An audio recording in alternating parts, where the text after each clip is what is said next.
dan saya duduk, saya dibawa, didudukin di kursi yang begitu empuk, terbuat dari kapas apa. Nyamperinlah laki-laki berpakaian ihram.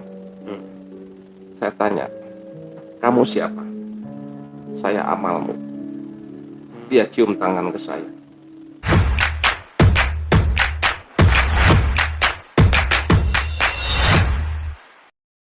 Bertemu lagi dengan podcast Berita Berbagi Cerita. Malam ini saya kedatangan tamu sangat-sangat spesial ya. Saya bilang itu eksklusif, Terima kasih. VVIP pokoknya ya. Beliau sempat mengalami suatu fenomena atau mukjizat ya. Beliau mati suri 2 kali. Betul Pak Udin ya? Betul. Ya. Nah, nanti kita dengerin ceritanya Pak Udin, bagaimana kisahnya dari beliau, kisahnya mengalami itu sehingga melakukan perjalanan spiritual Pak Udin ya. Nah, yang mau saya tanyakan ini Pak Udin, yang mati suri pertama itu kisahnya bagaimana ceritanya tuh?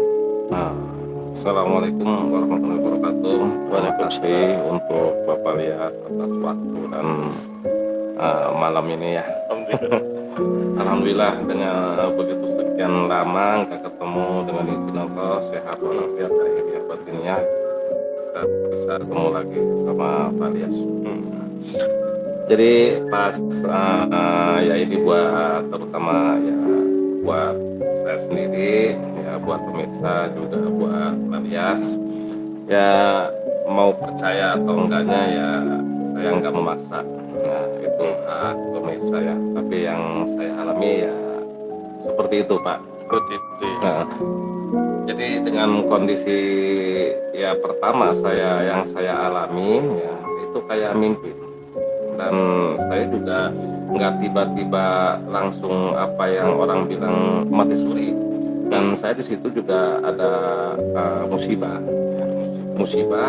dalam posisi sakit. Nah, dan sakit itu bukan sakit biasa ya. Yang saya alami itu sakitnya bukan sewajar gitu. Tapi yang saya alami ini kayak penyakit yang orang bilang ya gula-gula atau santet seperti itu. Karena yang saya alami kalau saya tidur di karpet itu badan saya selalu nempel. Berarti sebelum dinyatakan meninggal itu memang udah sakit berarti. Betul. Berapa lama itu sakitnya Pak? Itu sakit saya seminggu. Oh seminggu. Nah seminggu, bahkan saya kalau misalnya buang air besar itu bukan buang air besar, tapi yang saya keluarkan itu batu. Nah dapat 3 hari ya, saya begitu perut buncit.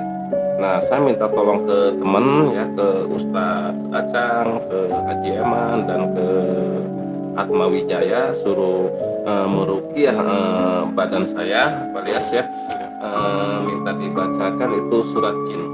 Nah di situ saya muntah darah. Nah muntah darah, alhamdulillah badan enakan, dan besok paginya saya minta tolong lagi ke teman karena badan begitu benar-benar sakitnya bukan main. Saya ngeluarin paku 12 cm itu udah berkarat. Dari itu saat buang air. Itu. Dan di situ saya mulai ngedrop, dan di situ saya ngedrop. Jadi perasaan saya ada yang membawa saya. Perasaan itu.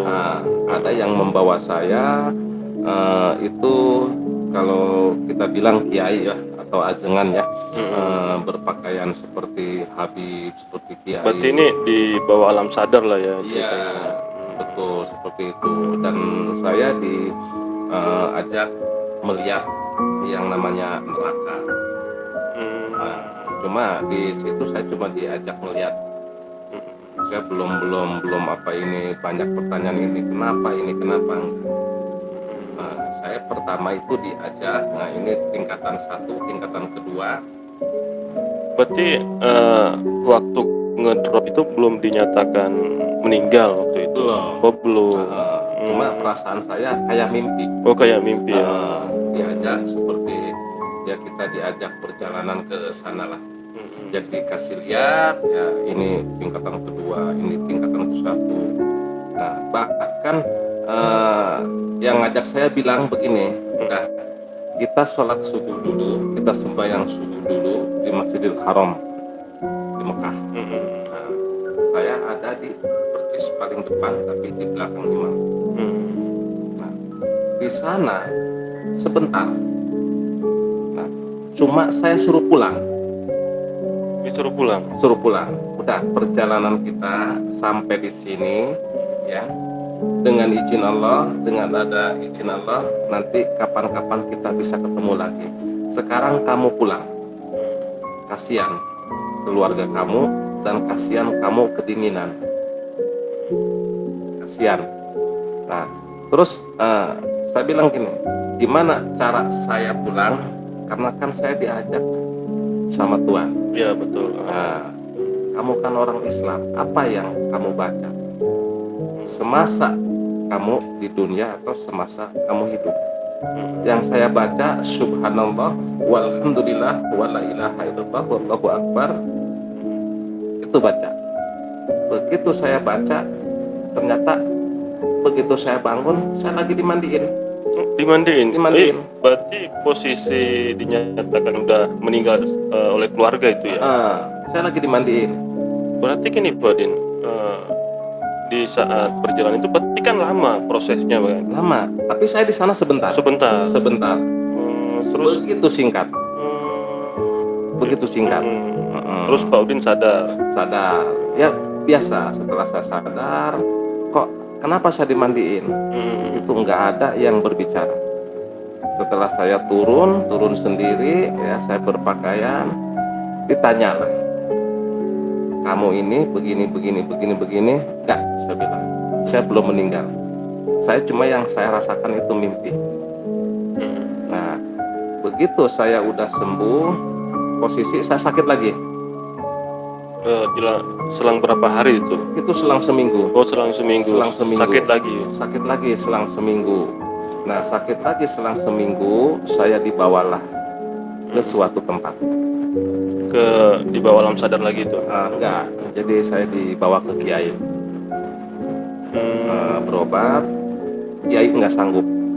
Nah, saya dibawa pulang lagi. Nah, itu posisi habis maghrib. Habis maghrib.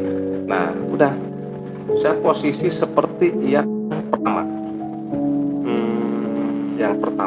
Cuma begitu saya yang kedua, orang-orang bilang mati suri, tapi yang saya bilang yang saya alami itu mimpi, kayak mimpi. Kayak mimpi tapi nyata gitu. Nyata. Nah, cuma yang saya rasakan yang kedua. Naudzubillah min dzalik.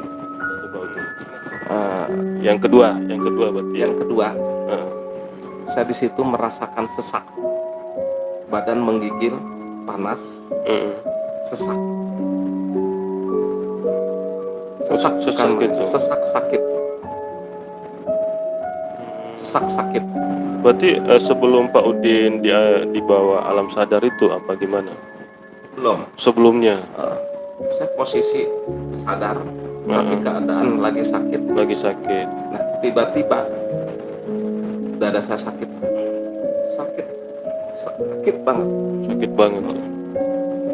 banget. Makanya jangan tinggalin salawat, berbanyak salawat, istighfar. Begitu dicabut nyawa itu sakit, ibarat kambing atau ayam dalam posisi hidup dikulitin. Kambing hidup kita kulitin pakai pisau, pasti sakit. Iya, sakit banget. Itulah sakaratul maut, sakit banget. Oh, berarti kemungkinan itu sakaratul maut lah ya Pak Udin. Sakit. Pas itu dicabut itu sakit banget. Naudzubillah min dzalik. Sakit banget. Ya, terutama ini mungkin pelajaran buat saya. Peringatan buat saya. Cuma pas dicabut sakit banget. Sakitnya luar biasa. Jangankan kita kita posisi sadar dikit pasti sakit. Iya. Ini lebih sakit, Pak. Lebih sakit. Pas saya di begitu saya merasakan sakit, benar-benar yang sakitnya luar biasa.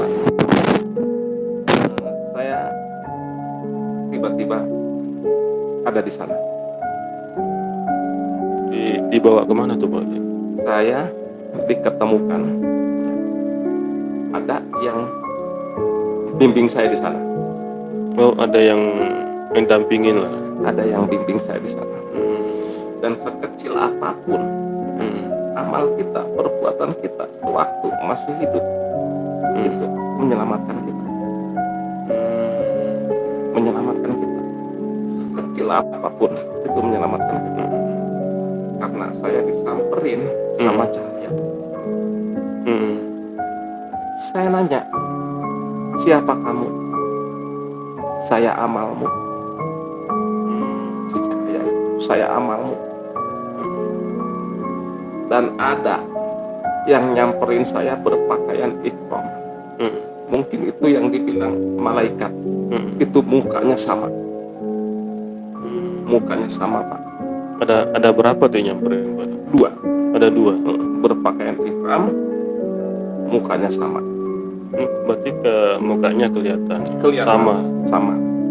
Dan saya duduk, saya dibawa, didudukin di kursi yang begitu empuk, terbuat dari kapas apa.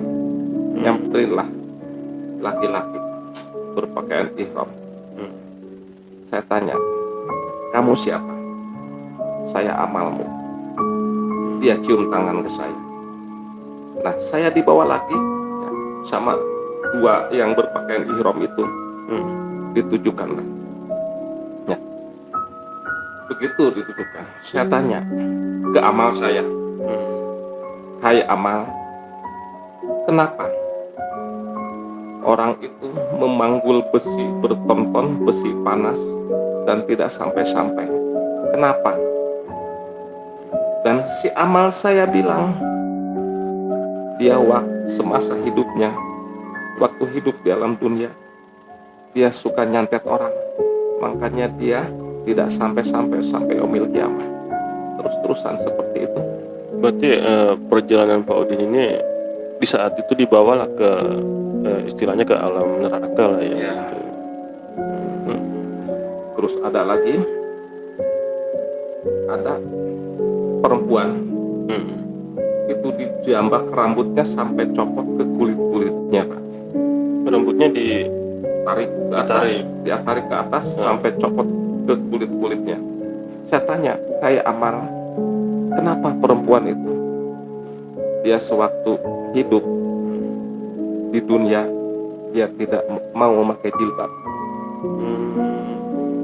Seperti itu. Terus saya berjalan. Ada seorang laki-laki dari bawah ke atas ditusuk pakai besi panas. Saya tanya lagi, kenapa? Dia waktu semasa hidupnya di alam dunia, dia suka berzina. Itu seperti itu. Dan saya lihat, diibaratkan di dunia ada empang penuh dengan ikan, itu teriak-teriak, enggak kehitung berapa juta manusia teriak-teriak. Siapa aja yang dipanggil sanak saudaranya. Gitu. Nah, setelah itu saya dibawa lagi.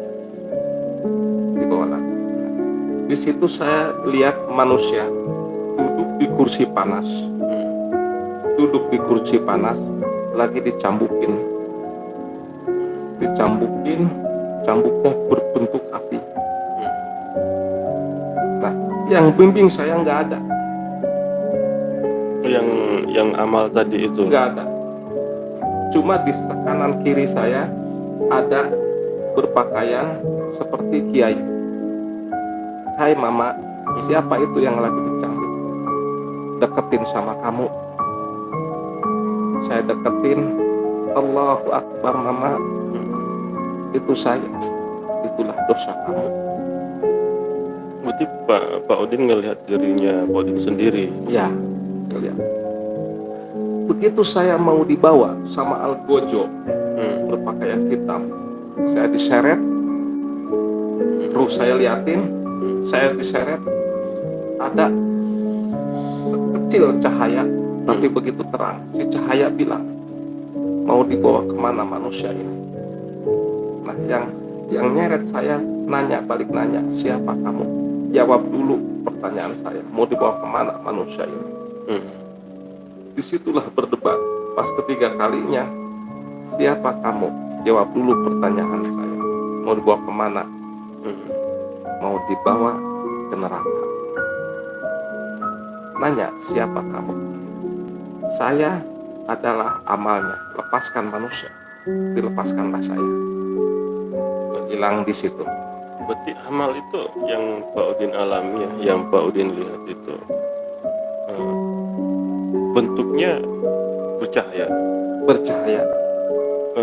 Kalau Pak Udin bilang sekecil apa itu sebenarnya? Mungkin sekecil kalau misalnya kacang kedelai atau kacang hijau itu besar.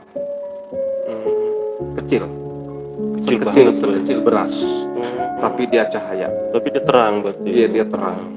Dan di situ saya diketemukan sama almarhum bapak saya. Diketemukan sama almarhum bapak saya yang berpakaian pakai peci, pakai koko. Dia begitu gagah, begitu muda. Saya ucapkan assalamualaikum, dia diam. Saya mau salam, dia diam. Saya mau peluk, dia diam. Cuma dia bicara. Kenapa kamu kesini? Ya mungkin saya bilang, Pak, udah waktunya saya kesini. Pulanglah kamu. Kamu belum waktunya kesini. Kasihan ibu kamu, kasihan adik-adik kamu masih kecil, dan kasihan masih banyak orang yang butuh pertolongan kamu. Nah, kita balik lagi ke awal. Begitu saya pas mungkin dicabut nyawa, sakitnya bukan main. Saya sempat lihat jasad saya, tapi sebentar. Betul. Saat Pak Udin ibaratnya keluar lah. Ya mungkin kayak contohnya di film-film gitu ya. Maksudnya kan Pak Udin ngelihat Pak Udin lagi berbaring gitu mungkin. Iya, lagi berbaring, lagi biasa ada yang nangis, lagi dinangisi. Tapi saya cuma sebentar. Saya langsung ada yang bawa. Langsung ada yang bawa.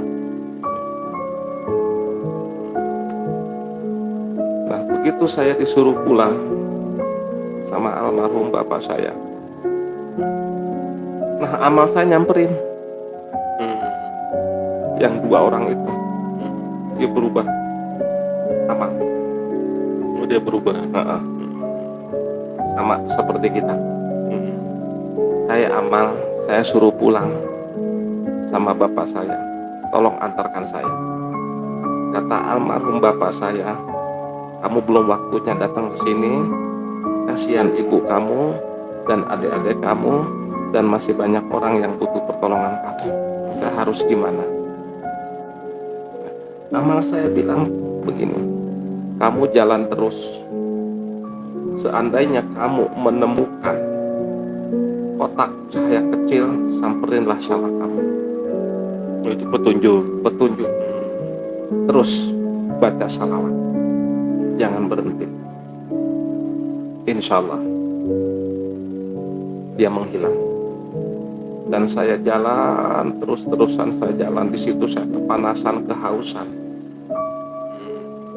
Saya di situ melihat ada gubuk, assalamualaikum, nggak ada yang jawab. Assalamualaikum 3 kali, nggak ada yang jawab. Di situ ada celah kecil, saya intip. Nah, ternyata manusia lagi makan bangkai. Apa ini artinya? Ada suara. Saudara sama saudara sering berantem. Seperti itu. Di situ saya terus berjalan. Ada gubuk lagi. Assalamualaikum 3 kali. Ada keluar Pak Haji. Ditanya, siapa kamu? dan mau apa kamu? Saya bilang, maaf Pak Haji, bolehkah saya meminta air minum karena saya kehausan? Dikasihlah di sebuah batok. Terima kasih, saya bilang, Pak Haji. Begitu saya mau minum, saya ucapkan bismillah, itu air jadi darah, tidak jadi saya minum. yang di gelas itu. Yang di gelas batok itu, dan Pak Hajinya nggak ada, gubuknya nggak ada.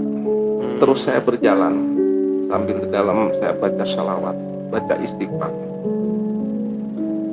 Saya perasaan di atas, di bawah saya ngelihat kali kecil kayak empang. Saya turun ke bawah karena saya nggak kuat haus. Karena kehausan banget itu. Air bening. Bismillahirrahmanirrahim, sama saya mau diminum, itu jadi darah. Jadi darah juga. Jadi darah.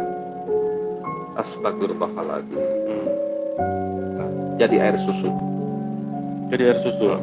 Air susu. Nah, begitu saya mau minum, jadi darah lagi. Nah, di situ amal saya datang. Cepat kamu naik. Jangan sekali-kali kamu menyentuh air itu. Cepat kamu naik. Jalan kamu ke sebelah barat. Tapi nggak dijelasin itu. Enggak. Air. Enggak dijelasin. Nah, saya jalan sambil baca shalawat, baca istighfar. Kata amal saya suruh jalan ke sebelah barat. Nah, dari kejauhan saya lihat cahaya sebesar korek kayu, ukuran korek Iya, kayu. yang kotaknya. Saya samperin cahaya. Nah, begitu dekat itu ternyata jadi pintu. Jadi pintu. Keluarlah saya di situ. Perasaan saya begitu saya melewati pintu cahaya, tiba-tiba saya ada di dalam hutan. Nggak tahu saya harus jalan kemana, arahnya kemana. Itu posisi Pak Udin sendiri. Sendiri. Hutan begitu lebat, banyak binatang-binatang. Tapi saya tetap harus jalan ke sebelah barat. Dari kejauhan saya dengar suara la ilaha illallah, la ilaha illallah, la ilaha illallah.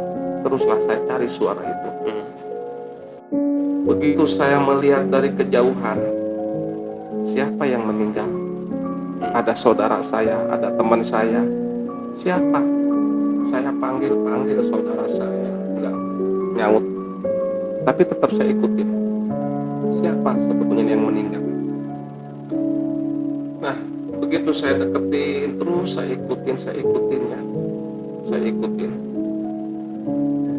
Begitu masuk ke liang lahat si jasad, ya Pak ya. Begitu masuk si jasad ke liang lahat, siapa? Semua yang nganter, ya, yang nganter mayit itu saya singkirin, nggak bisa. Tetap Dalam artian mau nyingkirin nggak bisa, kenapa tuh Pak? karena dia nggak merasa. Jadi mungkin nggak kena sentuhan saya, nggak kena sentuhan saya. Nah, begitu saya di pinggir liang lahat, Berarti gini Pak Udin, berarti orang di sekitar itu nggak sadar kalau ada Pak Udin? nggak sadar. Begitu saya ke pinggir, ya, begitu diadani, si mayat mau diturunin diadani, udahlah singkat cerita si mayat diturunin ke liang kubur. Nah, mau diciumin ke tanah kan biasanya dibuka. Oh iya, kain kafannya itu ya. Iya. Dibuka. Nah, setelah dibuka, begitu saya melihat innalillahi wa inna ilaihi rojiun, itu kan saya. Itu Pak Udin. Langsung tanpa sadar saya kayak ada yang ngedorong Dari atas. dari atas. Nah, kayak ada yang ngedorong, saya langsung teriak baca istighfar. Astagfirullahaladzim, la ilaha illallah Muhammad Rasulullah. Di dalam ini, di dalam liang lahat itu. Nah, saya sadar. Begitu saya sadar, yang saya lihat itu kaki pada naik ke atas. Takut mungkin. Takut. Nah, di situ saya diangkat, saya minum habis 1 liter botol aqua besar. Oh, setelah Pak Udin sadar, Pak Udin dievakuasi lah. Nah, ya, Dievakuasi, Pak Udin langsung minum. langsung minum. berapa liter air Itu Pak? Satu. satu botol Satu botol yang ukuran besar. ukuran besar itu ya. Karena kan biasanya kalau misalnya yang antar mayat kan pada bawa air. Iya, betul. Pada bawa air. Nah, itu ya, itu hampir 1 dus habis sama saya. Satu dus Hampir 1 dus air mineral itu. air mineral itu. Karena saking benar-benar kepanasan, saking benar-benar kehausan. Jadi gini Pak Udin, berarti kita mulai yang awal tadi Pak Udin yang katanya sakit, terus Pak Udin di atas ngelihat dirinya Pak Udin sendiri berbaring. Iya. Berarti kan prosesnya itu mungkin kan ada mungkin beberapa jam sehingga Pak Udin bisa sampai sadar di liang lahat. Iya. Gitu kan? Itu saya di sana sebentar. Perasaannya sebentar. Sebentar banget. Bahkan nggak nyampe berjam-jam. Sebentar Pak Lias, di sana saya sebentar. Iya kan logikanya kan gini Pak. Biasanya kan orang meninggal kan nggak langsung dimakamkan kan. Iya. Mungkin masih nunggu keluarga. Terus proses ngapanin juga, mandiin, sholatin. Ini kan butuh beberapa jam. Iya. Gitu loh. Berarti Pak Udin di masa perjalanan spiritual itu, perasaan Pak Udin itu sebentar. Karena apa? Begitu saya dicabut nyawa, mungkin ya, karena yang saya sakit alamin itu ya benar-benar luar biasa. Saya cuma ngelihat jasadnya sebentar lagi berbaring. Sebentar, udah begitu saya ada yang bawa. Langsung terbawa tiba-tiba gitu. Tiba-tiba seperti itu. Nah, saya di perjalanan seperti itu. Nah, lanjut tadi yang Pak Udin langsung sadar habis itu setelah minum air tuh bagaimana tuh Pak Udin? Nah, itu udahlah dibungkus pakai kain kapan, dibawa pulang. Masih dibungkus pakai kain kapan itu? Dibawa pulang, jalan, tapi lemes, saya masih digandeng. Masih digandeng? Karena lemes, dinaikin ke mobil. Orang-orang di saat itu di sekitaran itu ada nggak yang mungkin histeris atau ketakutan? Ada yang teriak. Jadi si Udin hidup lagi seperti itu. Nah, begitu sampai rumah, karena emang saya doyan ngopi, saya langsung minta kopi, bikinin kopi seger. Nah, jadi yang saya alami di alam sana itu seperti itu, Pak. Nah, ini sih ya terutama buat diri pribadi saya, ya ini peringatan buat saya, ya, buat pemirsa yang nonton, mau percaya enggaknya itu hak Anda, silahkan. Iya. Gitu nyata. Tapi kalau misalnya Anda nggak percaya, Anda silahkan mati aja. Nanti ya ngalamin apa yang saya alamin. Seperti itu. Nah, gitu teman-teman ya, perjalanan Pak Udin ini sungguh luar biasa ya. Ada pelajaran buat saya juga Pak Udin. Ternyata amal itu lebih kecil ya, kecil sekali Pak.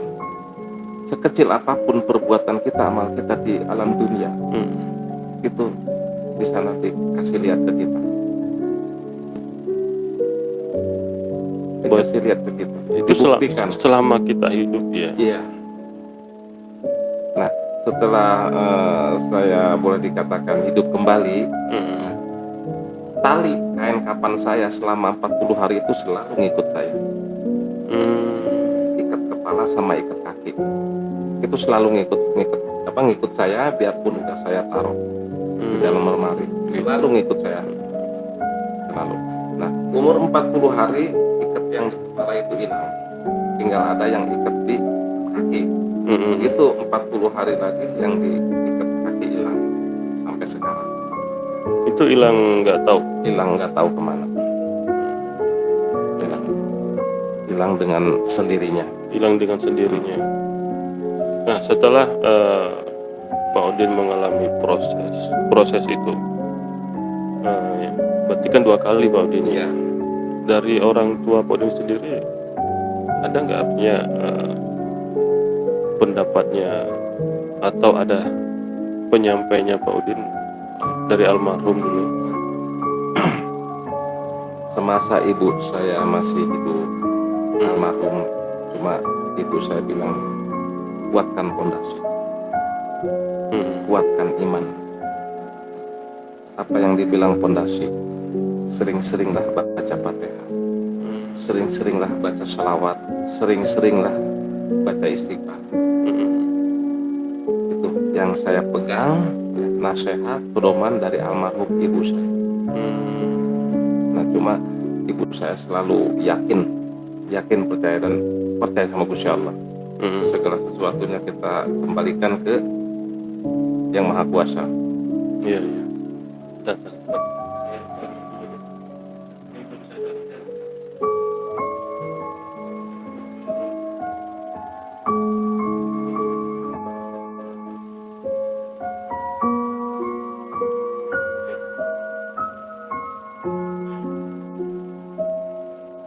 Nah, kita lanjut Pak Udin. Nah, pesan dari orang tua Pak Udin itu maknanya apa sendiri itu Pak sebenarnya? Kenapa? Yang ibu saya bilang kuatkan pondasi. Karena sesuatu biarpun satu juz, biarpun satu ayat itu ada di Fatihah. Perbanyaklah baca Fatihah, perbanyaklah shalawat, perbanyaklah istighfar. Tetap setiap itu saya baca, biarpun almarhum ibu saya udah enggak, saya pegang nasihatnya. Almarhumahnya berarti meninggal tahun berapa tuh Pak Udin? Masih baru Agustus kemarin. 2022 itu ya. Agustus kemarin pas 17 Agustus itu pas 7 harinya. 17 Agustus kemarin pas 7